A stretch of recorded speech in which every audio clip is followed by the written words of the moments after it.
Race 6 on the card, due off at 15:35. It's an MR96 handicap over 2,400 meters.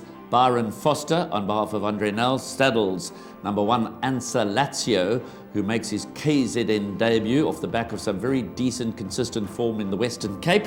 And we'll also hear from Garth Puller, who saddles Twice Golden. And he's been here about just over 3 weeks now, and so we're still learning about him, but fortunately Lance Pagel came up around about the same time, so he's got to know him from Cape Town, and he thinks he's in a good place. Really, the last 10 days he has looked very good in his work and that.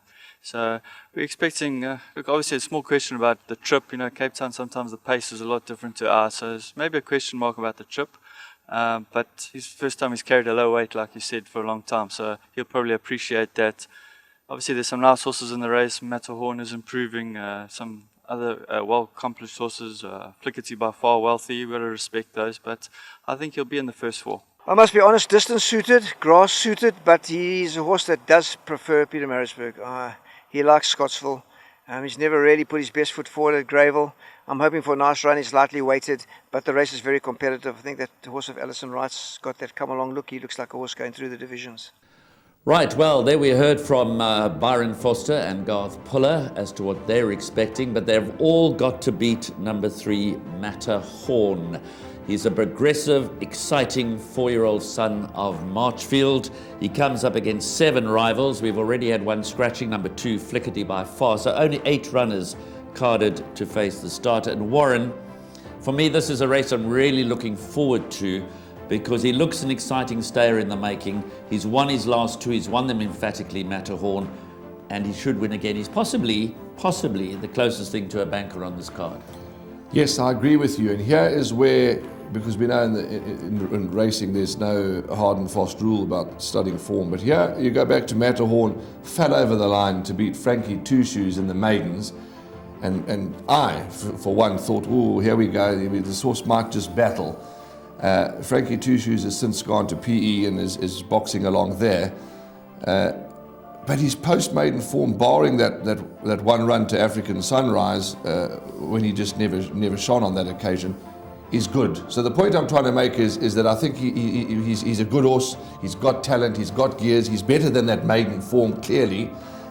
He's a nice horse. He's a handsome-looking son of Marchfield. I've had a good look at him in the number 1 box on both occasions recently.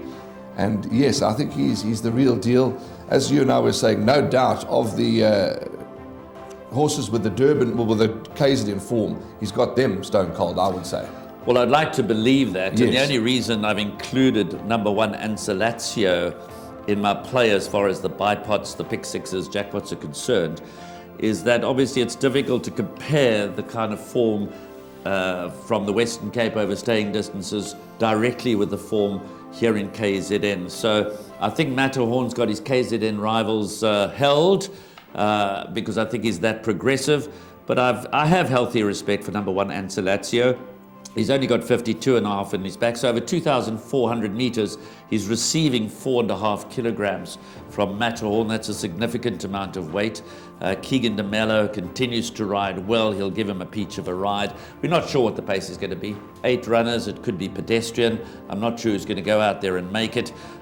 So we could be in for a muddly race as far as the pace is concerned. I don't see that being a disadvantage for number 3 Matterhorn. Ansa Lazio, off that light weight, he may well go out and make the running. We're not sure where the pace is going to come from.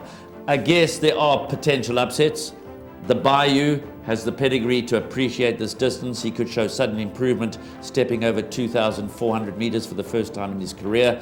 White Lightning just continues to disappoint. Wealthy is an aged campaigner who is well suited to the course and distance. Clouds of Witness obviously has a place chance. Twice Golden, we heard from Garth, prefers Scottsville, so he's not really expecting too much here. So Matterhorn does tick the box as a potential banker. I'm going to hedge my bets again by including number 1 Ansa Lazio. That's race 6, the MR96 handicap over 2,400 meters. All eyes will be on the progressive number 3 Matterhorn.